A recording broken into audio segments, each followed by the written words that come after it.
if you think I'm going to ask that question, I will. What is your favorite book? Like the favorite single issue? Your favorite single issue?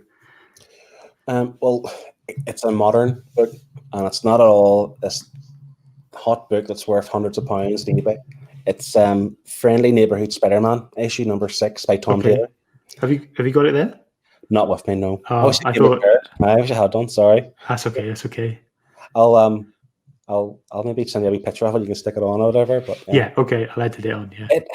I suppose I could give it away. It's not spoilers. It's basically midway through his run, Aunt May, who was receiving cancer treatment, was in the hospital, and Spider-Man was in the hospital that day to like entertain the kids and so on.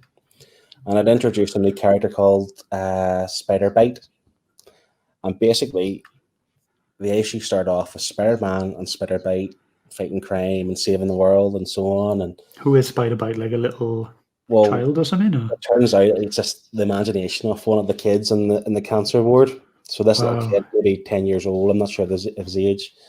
And basically, he's obviously ill, as cancer and so on. And I'm not certain if it was terminal or whatever, but the way Tom Taylor wrote it, it's just like, oh man, don't do that to me. That was really sad and really like, emotional. Like this little guy who's playing Spider-Man, possibly in his last days or whatever, and his imagination saving the world. And Spider-Man, or he says he couldn't leave the hospital. He wasn't allowed to leave. And Spider-Man just, never mind, leave it with me. And he takes him out and swings around New York with this little kid. And it was great. It was just fantastic. And I had to read it a couple of times. The first time I read it, I felt really emotional, but I didn't cry or nothing. I thought I need to read that again because it does kind of like... I need to cry. Yeah. And I mean, I know you don't read Spider-Man, but I don't even know if you could just read that issue and not worry about anything came before, because it's not relevant to the current story in that arc. It's just a really good, it's just a really good one shot. Yeah. I think I know enough to get it. If I did pick it up and read it, I think I do know enough about that. So, so it's not it's not a rare book. It's not a key. It's valuable.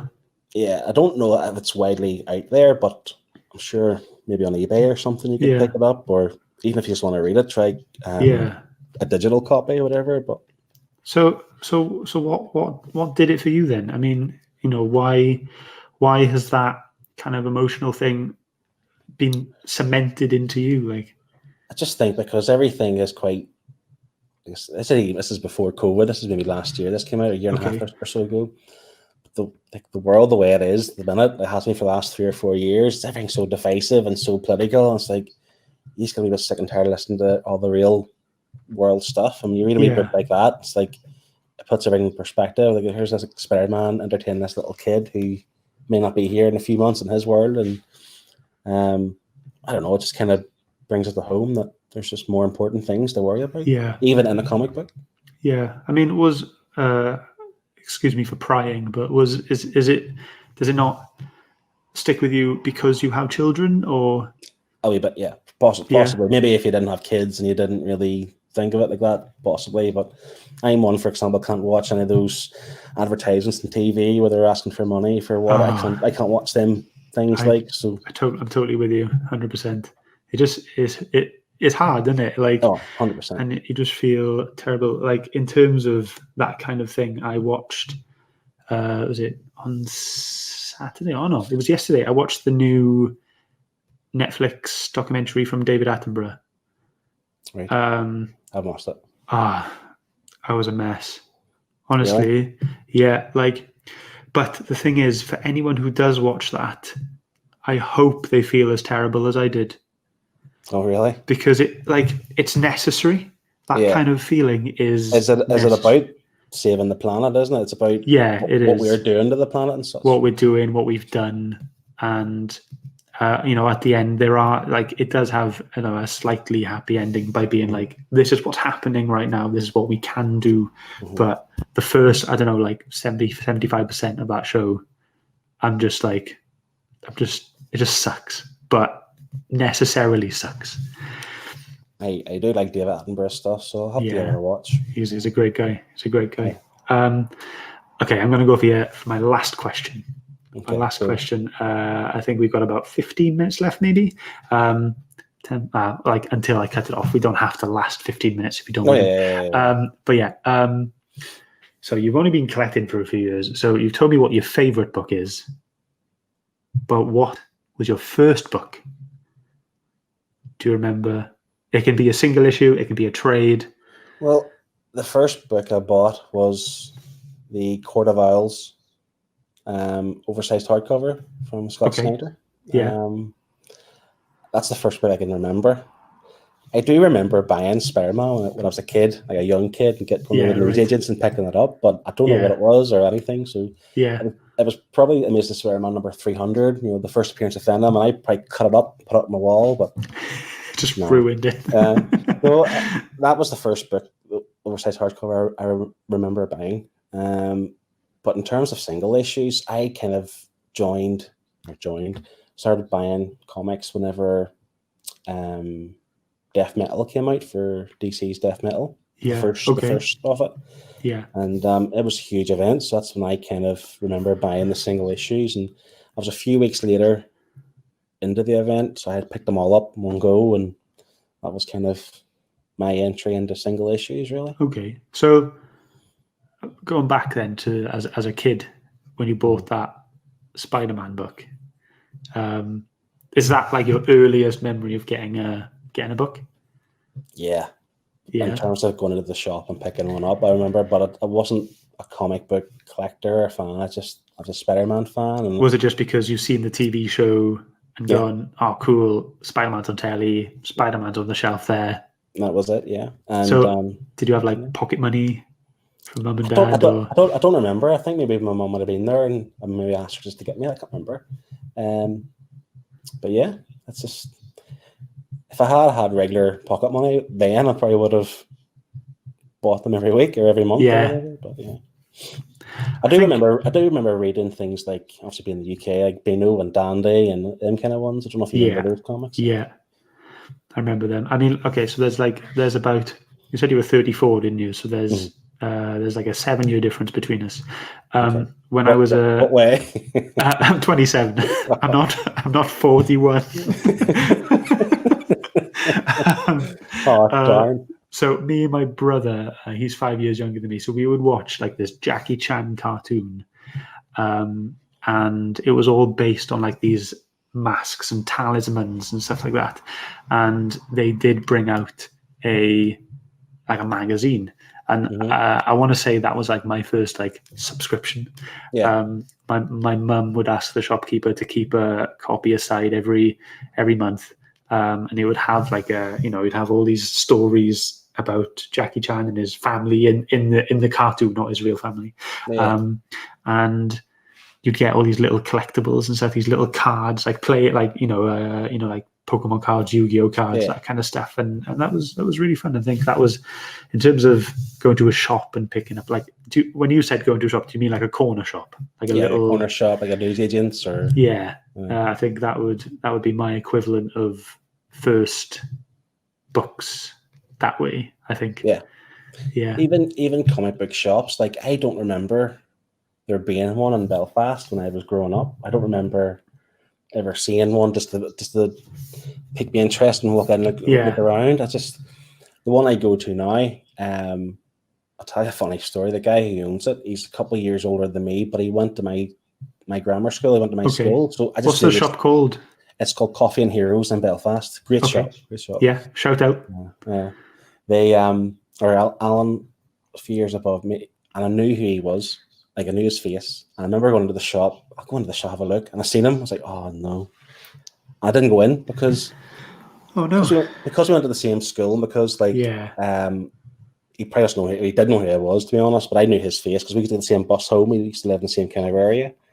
And I was a little bit of a tearaway and probably a little bit of a an a-hole and stuff. I can look at Egypt in the bus and stuff. I thought, he's probably thinking, there's that wee guy I remember from school, and he was a wee so and so, and it's like, I can't go in, show my face. And it was about 3 months after that I actually got the courage to go in. Oh yeah. and I told him. He doesn't know me. He doesn't know you. He had no idea. So that was all on you. Yeah. So I mean, so you went in and you told him, you know, story, do you remember me from school? And just goes, no, I don't. Nah. No. Oh, but you know, but that's good because you now have a shop to go to, and you said, you know, he's a great guy. So I'm assuming you've built that little bit of a relationship with him. Yeah. Oh yeah. Is that where you get all your subscriptions? Yeah, every week. Head down to his shop, and yeah, I mean there are other shops in Belfast, but he is. If you're ever in Belfast, Yeah, he's the best one. Go to him. I've been to Belfast twice, and only just for like weekend visits and stuff. And both times I have been to the Forbidden Planet shop. Yeah.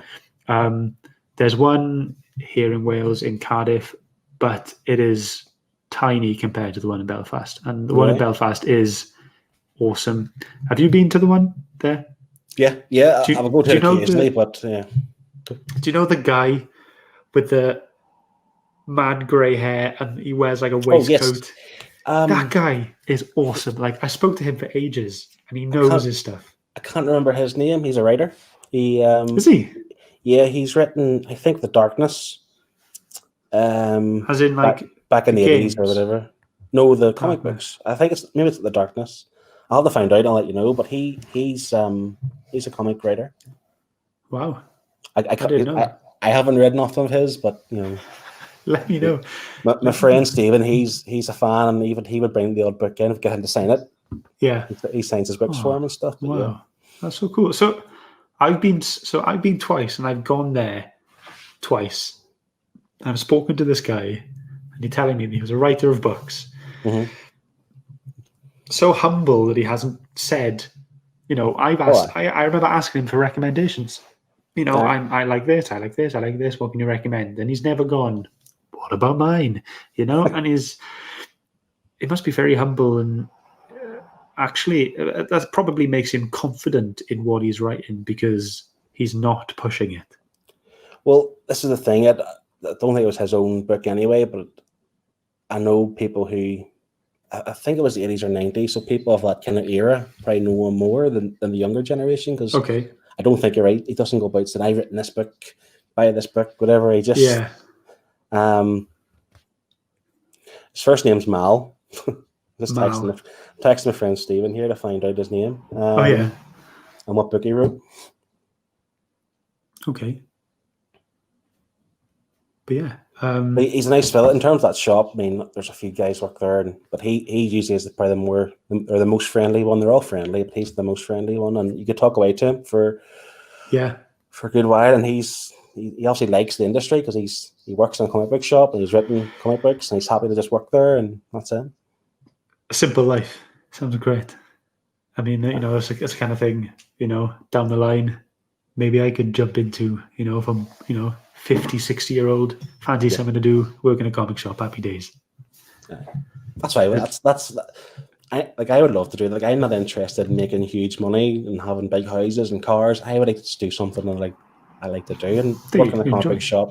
As long as you can just get a wage enough to keep you going forever, like, I would happily do that. No problem. Just be humble, simple life. Just be happy in it. Yeah. Yeah. So yeah, the book your man Mal has written is The Darkness. Issues 11 to 20, so it's only 9 issues he's written. So there you go. The Darkness. So as in, so he wrote that in the 80s. Is that not linked at all with the PS3 games and the new games they got coming out?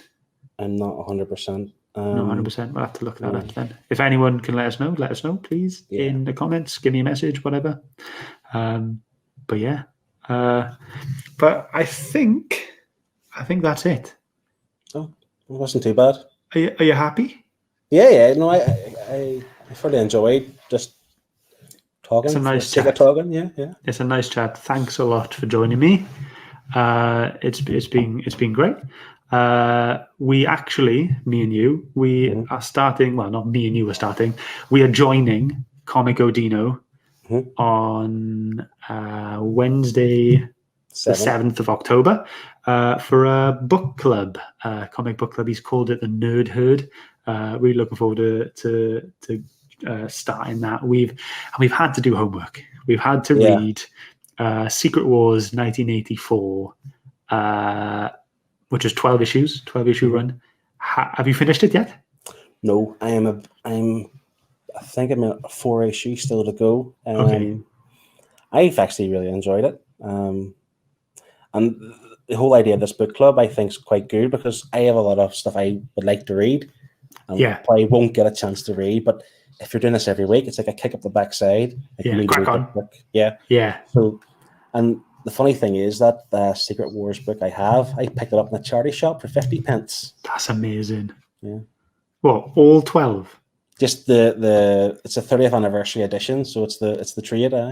What? So for 50p? For 50p. I should say my wife picked up in a charity shop for 50p. But doesn't matter. It's still amazing. 50p is 50p. That's brilliant. Yeah. Wow. But yeah, anyone who's watching this before Wednesday, do join us. It will be a live video, and then it will be there for rewind then afterwards. But yeah, like I've finished it. I've got a couple issues with it. Oh, really? Yeah, I think it's more of a time thing, like a generational thing for me. But I will get more into that when we do it on Wednesday. But I'm really looking forward to it. Like we've got Secret Wars, and then Gods and Mortals, which is Wonder Woman based. I take that was Shane's pick, I assume. He's a big fan of Wonder Woman. I don't know if he picked it, but he might have had a bit of influence. And then after that, we've got Absolute Carnage, and then Maximum Carnage. Maximum Carnage, sorry, and then Bat and the Cat, Batman Confidential. Oh, after that, and that'll be the 4th lot. Yeah. I hope. But anyway, that's the thing. If you have a weekly book club review, it gives you that kind of impetus to go and read the books that you've got stacked up, but you haven't read. Exactly. But I think there is that pressure as well to read them all, because this was 12 issues to read in a week, and then the Carnage ones is 14 issues to read in a week. And I'm like, well, and what I've noticed and what I'll say now about the Secret Wars is that it is incredibly wordy. And for me to read one issue of Secret Wars, I could probably read 1.5 issues of anything modern. Mm-hmm. But that's it. I'm not going to talk about any more about Nerdhood. We'll keep that for Wednesday, and then keep that for Comico Dino's thing. Yeah, follow him. Let me just write his name down. Go ahead and follow this guy. Subscribe to him, and we will be doing the book club every week. But this has been Backstory. Phil, thank you so much for joining me.